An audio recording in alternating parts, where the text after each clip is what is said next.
पति ब्रह्मचारी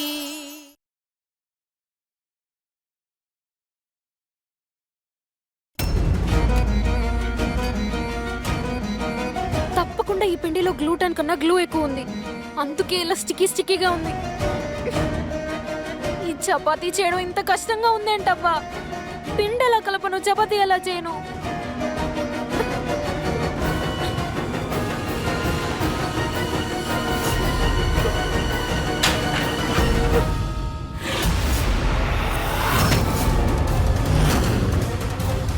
మోనికా,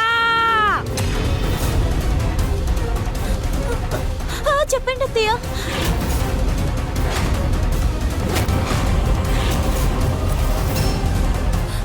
భగవంతుడు, కిచెన్ లో భూకంపం వచ్చింది ఏంటి? మోనికా, తొందరగా లెక్కల బుక్ తీసుకురా. తొందరగా చాలా లెక్కలు రాయాలి. రాయ్. 3 కిలోల గోధుమ పిండి 180 రూపాయలు. 90 రూపాయల విలువన్న టీ పౌడర్ని కింద పడేసింది. 100 రూపాయల మసాలా పౌడర్, మొత్తం 337 రూపాయలు. 337 రూపాయల నష్టం తెచ్చావు నువ్వు మాకు. నాకు చపాతీ చేయడం రాదు. అయితే మరేం చేద్దామని? 1 నెల రేషన్ మొత్తం నాశనం చేసి నీకు నేర్పించాలా? పిండి కలపడమే తెలీదా? ఇంకేమీ తెలీదా? మీ ఇంట్లో వాళ్ళు నీకు ఏమీ నేర్పించలేదా ఏంటి? నేర్పించే వాళ్ళు ఎవరున్నారు? వీళ్ళమ్మ ఎప్పుడో వదిలేసి పారిపోయింది కదా. వీళ్ళ నాన్న తన తలనొప్పిని తీసుకొచ్చి మా నెత్తిన పెట్టాడు. అందుకే వాళ్ళమ్మ పారిపోయి ఉంటుంది. లేకపోతే ఇచ్చేసే పనులు చూసి సిగ్గుతో చచ్చిపోయేది. మీరు నన్ను ఎంతైనా కోప్పడండి, కానీ మా అమ్మని మాత్రం దయచేసి ఏమీ అనద్దు. అయితే జాగ్రత్తగా విను. 1 కిలో చక్కెర, 2 కిలోల కందిపప్పు, ఈ పిండి, ఈ నూనె, ఇకపోతే 15 కిలోల బియ్యం. ఈ వస్తువులతోనే మా కుటుంబం అంతా నెలపాటు సర్దుకుంటాం. పసుపు, ధనియాలు, మిరియాలు మొత్తం కలిపితే 5,000 కన్నా సరుకులు కొనే యోగ్యత మా కుటుంబానికి లేదు. మరి ఇలా నువ్వు ప్రతిరోజు నాశనం చేస్తూ పోతే మేమందరం నెలలో 15 రోజులు కడుపు నిండా తినకుండా పడుకోవాల్సి వస్తుంది.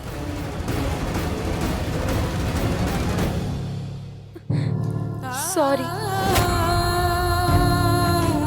నాకు వంట వండడం రాదు, కానీ నేను ప్రామిస్ చేస్తున్నాను, మెల్లమెల్లగా అంతా నేర్చుకుంటాను. మీరు నేర్పించండి నాకు. మీరు ఎలా చేస్తున్నారో అలాగే చేసేస్తాను. అయితే ముందు నీ పొడుగాటి జుట్టుని ముడివేసుకో. ఆ తర్వాత చపాతీలు చేయడానికి రెడీ అవ్వు.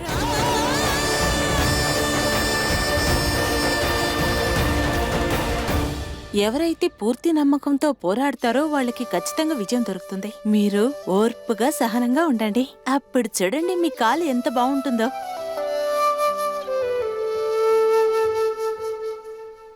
నా నిజమైన బలమే నా చెల్లి ఈశానే. మా అందరినీ చాలా బాగా చూసుకుంటుంది. తనంటే మాకు ప్రాణం. వదిన ప్రెగ్నెంట్ అయిన విషయం మాత్రం తనకి తెలిసిందంటే చాలా ఆనందపడుతుంది. కానీ మా అందరికీ తను లేనన్న లోటు చాలా ఎక్కువగా ఉంది.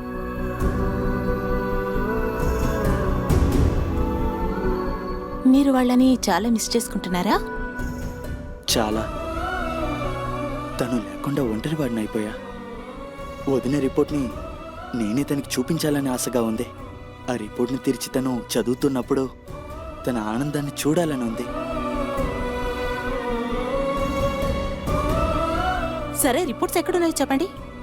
అదిగో ఆ డ్రాలో ఉంది. ఇక్కడ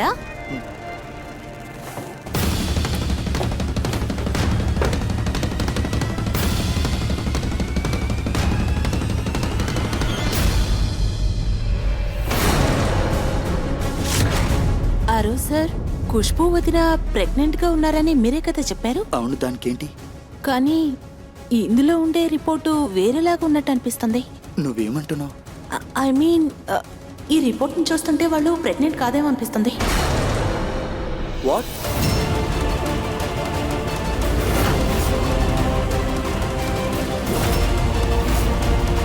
వీళ్ళకి నేను ప్రెగ్నెంటా కాదన్న విషయం తెలిసిపోయింది.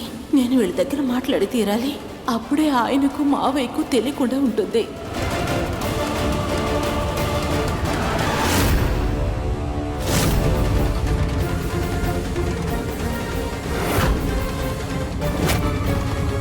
వదిన ఈ రిపోర్ట్ చూస్తే మీకు ఎవరు రిపోర్ట్ రా?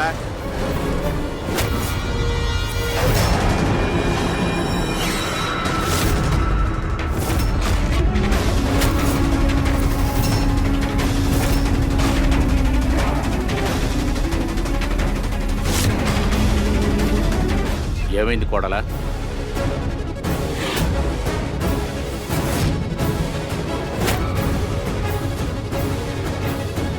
అరే,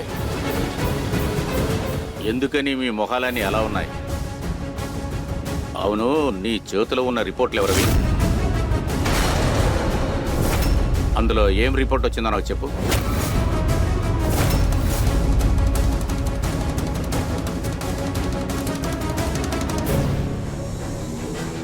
ఆ రిపోర్ట్ నాకు ఇటివు.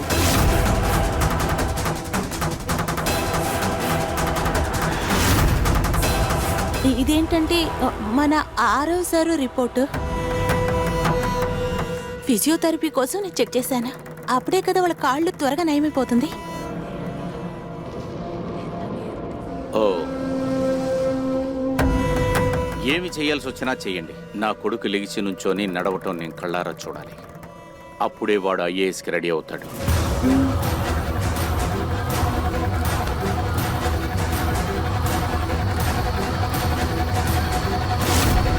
నాన్న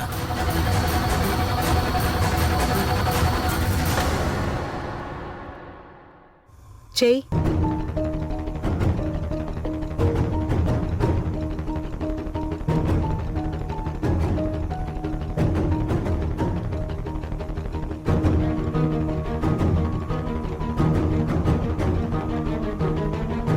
ఓరి భగవంతుడా, ఇవన్నీ ఎలా నేర్పించేది అసలు? అంతా నా కర్మ. బొద్దు మొహల్లా నుంచొని ఉండకుండా ఆ పిండి తీసి ఇందులో కలుపు. చపాతీ చేసి కాల్చు. ఎండిపోయిన ఆ పిండిని ముందు తీ.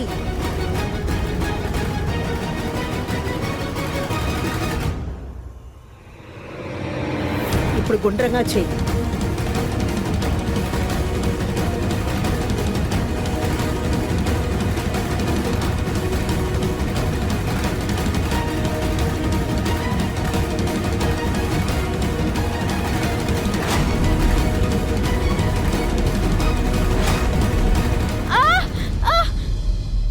నేను నిన్ను ఇండియా మ్యాప్ చేయమని చెప్పలేదు. ఈషా ఇప్పటి వరకు తన జీవితంలో ఇలాంటి పనులు చేసి ఉండదు. కానీ ఎందుకు తన ఇంటికి వెళ్ళట్లేదు అన్నదే అర్థం కావట్లేదు. ఇక్కడ అనవసరంగా కష్టపడుతోంది. జరగ అవతలికి. ఇలాగే గుండ్రంగా చేయాలి. ఇలా పిండి అద్దుకోవాలి. ఇలా మెల్లగా తిప్పాలి. దీన్ని తీసి కళాయి పైన ఇలా వెయ్యాలి. ఆ తర్వాత ఇటు అటు తిప్పి కాల్చాలి. ఇలా చేయాలి చపాతీ అంటే.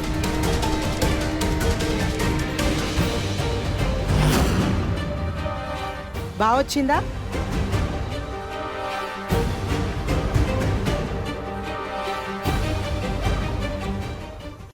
ఎలా చెప్పించానో అలాగే చెయ్యి.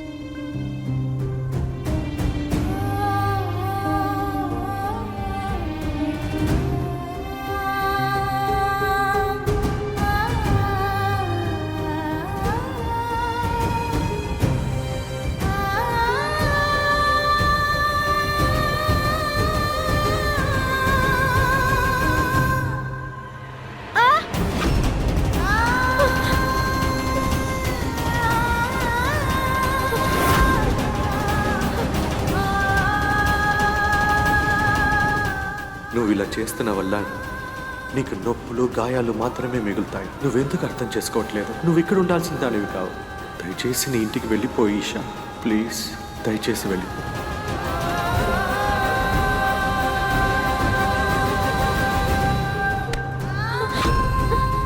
చూడు మాడిపోతోంది.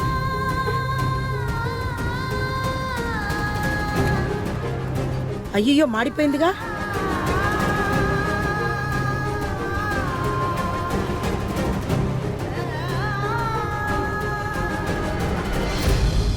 వదినా మీరు ఇంత పెద్ద అబద్ధం చెప్పాల్సిన అవసరం ఏముంది? చెప్పండి వదినా, ఎందుకు అబద్ధం ఆడారు? ఎందుకంటే నాకు భయంగా ఉన్నింది.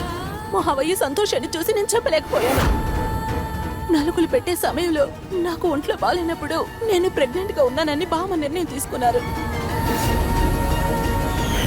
వదినా వదినా వదినా లేవండి వదినా.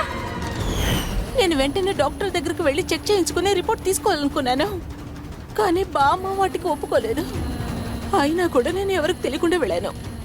అయితే ఎప్పుడు రిపోర్ట్స్ వచ్చాయో అప్పుడే నేను అందరికి నిజం చెప్పాలనుకున్నాను. కానీ నాకు చెప్పడానికి ధైర్యం చాలేదు. నీకు మావయ్య గురించి బాగా తెలుసు కదా.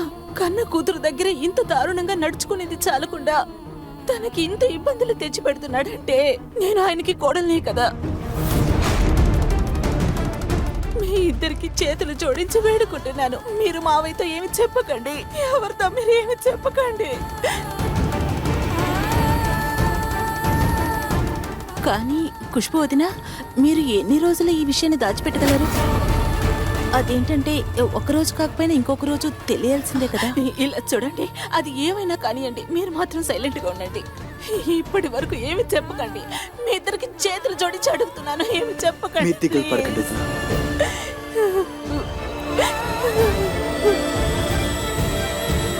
ఈ విషయాన్ని మేము ఎవరితోటి పంచుకోము.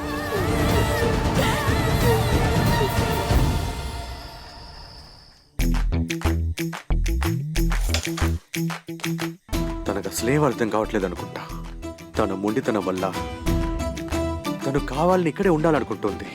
ఇది సరిపోదని అయ్యగారు గంటకి ఫోన్ చేసి ఈషా ఎప్పుడు వస్తుందని అడుగుతున్నారు. ఇక్కడ మన ఇంట్లో పెద్దమ్మ ఈషాని తరమేయాలనే ఉద్దేశంతో ఉంది. ఏం చేయాలో అర్థం కావట్లేదు. బుర్ర వేడెక్కి నా దిమాగ్ ఖరాబ్ అయిపోతుంది. తిన్ను పడుతున్న కష్టం చూసి నాకు కష్టంగా ఉంది. ఓహోహోహోహో, చూసావా, మన సూర్యజానికి కష్టంగా ఉందంట, బాధ కూడా వస్తుందంట. చాలానా అన్నయ్య? ఉంది ఉంది ఉంది కదా.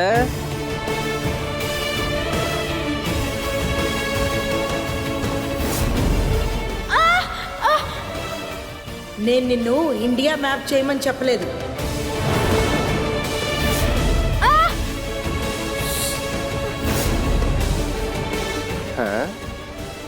ఉంది కదా. నువ్వు వాగుతున్నది ఆపకపోయావా నీ ఒళ్ళంతా వాచిపోతుంది. సరేనా? చెవ్వదులండి అన్న, నొప్పిగా ఉంది. అందుకే నేను మీ దగ్గర ముందుగానే చెప్పాను, సామధానం దారిలో వెళ్ళమని. ఏం వాగుతున్నావురా? నిజమేంటంటే మీకు నేను దారి మాత్రం చూపించాను. సామధాన దండ వేదం.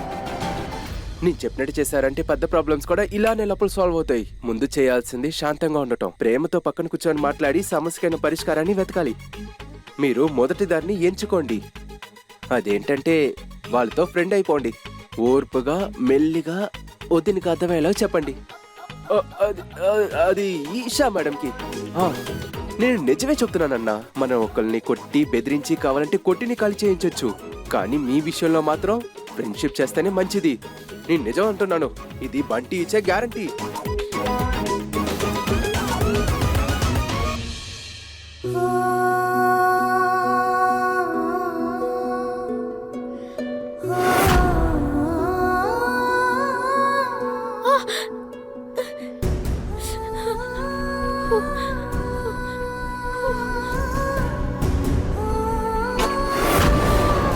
అమ్మ చెప్పారు, అంట్లు తోమి కిచెన్ శుభ్రం చేసిన తర్వాత అప్పడంలా ఉంది కదే చపాతి, తిని తినే. Good night.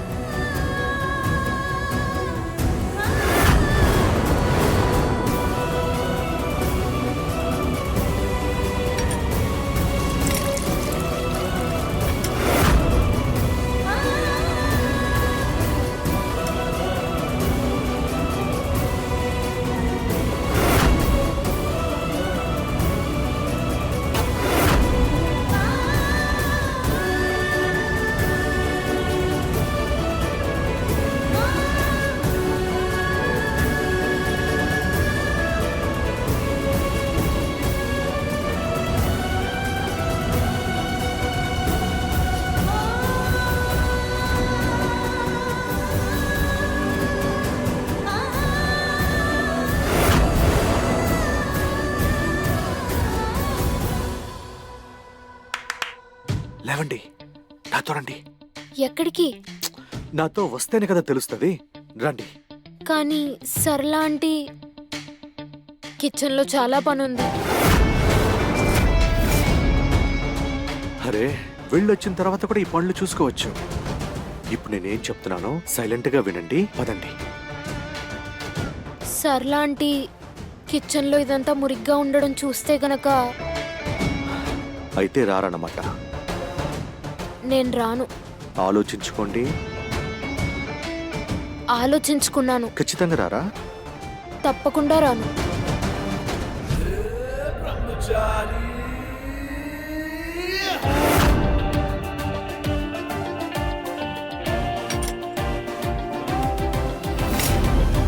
అరే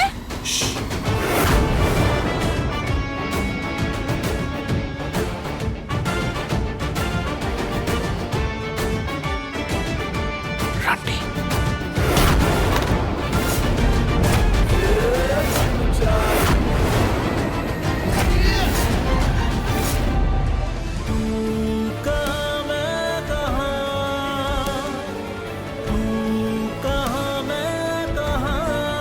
రండి.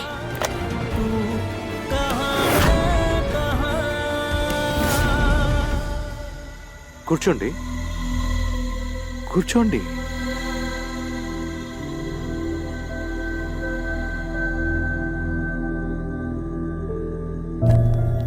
ఇదిగోండి తినండి. ఇలా ఒంటరిగా నాతో గడపడమా? ఆశ్చర్యంగా ఉందే. మీ ఇద్దరి మధ్య ఫ్రెండ్షిప్ ని పెంచండి. అప్పుడే తను ఇల్లు వదిలి వెళ్ళిపోతుంది. ఏమైంది? హ, ఏం లేదు. ఇది కళా నిజమా అనుకుంటున్నాను.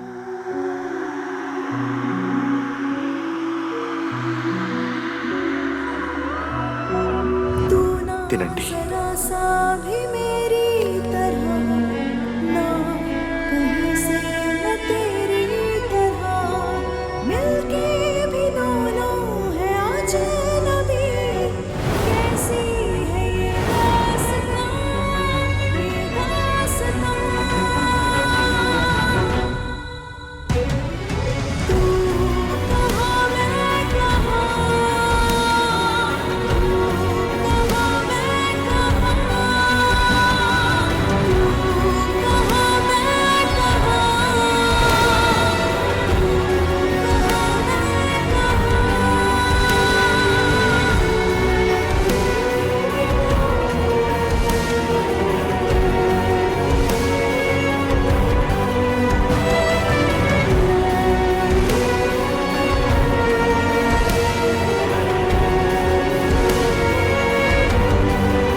నేను ఆకలితో ఉన్నానని తనకు తెలుసు అన్నమాట.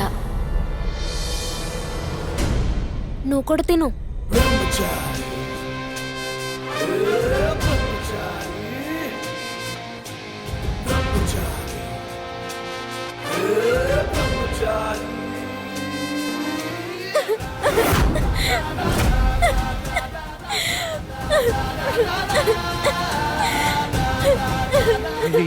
ఈషా గారు ఏమైంది? ఎందుకు ఏడుస్తున్నారు? పచ్చిమిరపకాయ ఏమైనా కొరికారా? నువ్వేమైనా నీకు మిర్చి వేయలేదంట. నా లైఫే కారంతో నిండిపోయింది. చూడు, ఈ పాస్తా ఎంత టేస్టీగా ఉందో. కానీ నేను ఇంట్లో చపాతీ చేశా కదా, అది చాలా దరిద్రంగా ఉంది. అవును కదా.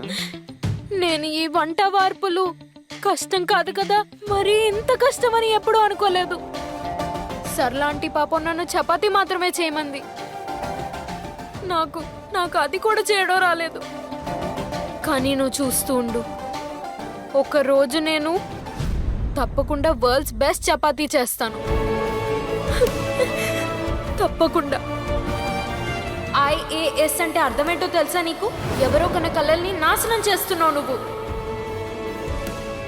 అసలు తెలుసా నీకు కష్టపడి చదవడం అంటే ఏంటో అని, సాధించడం అంటే ఏంటో తెలుసా?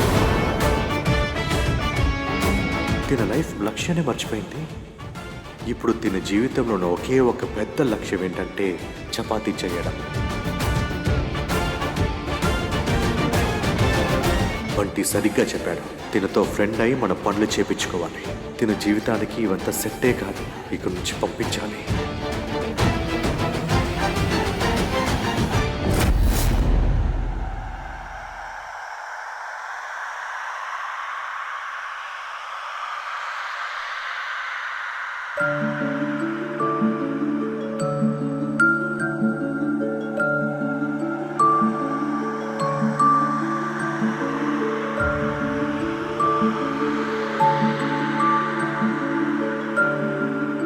తినేటప్పుడు తినడం మాత్రం మీదే ఆలోచన ఉండాలి. మిగిలిన విషయాల్ని మర్చిపోండి, సరేనా? ఇదిగోండి, తినండి. తినండి తినండి. మీరు ఆకలితో ఉంటారు కదా. చాలు, నువ్వు తిను. అది మీరు ఇంట్లో చపాతి చేశారు కదా, అది తినిన తర్వాత తిండి మీద ఉన్న ఇష్టమే పోయింది. కడుపు నిండింది.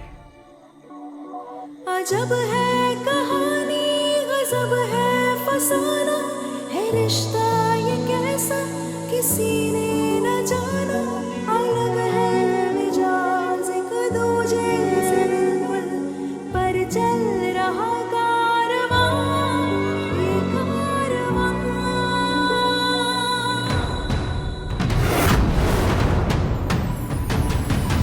एक है ज़मीन, एक है आसमां, दोनों से जुड़ा रहते हैं दोनों साथ साथ, पर लंबी है दूरी। నువ్వు రౌడీవే అయ్యుండొచ్చు, కానీ నీలో మానవత్వం కూడా ఉంది. నేను కష్టాలతో ఉన్న దారిని ఎంచుకున్నానని తెలుసు, కానీ ఈ ప్రయాణంలో మనిద్దరం స్నేహితులైపోతే అదే సర్దుకుంటుంది.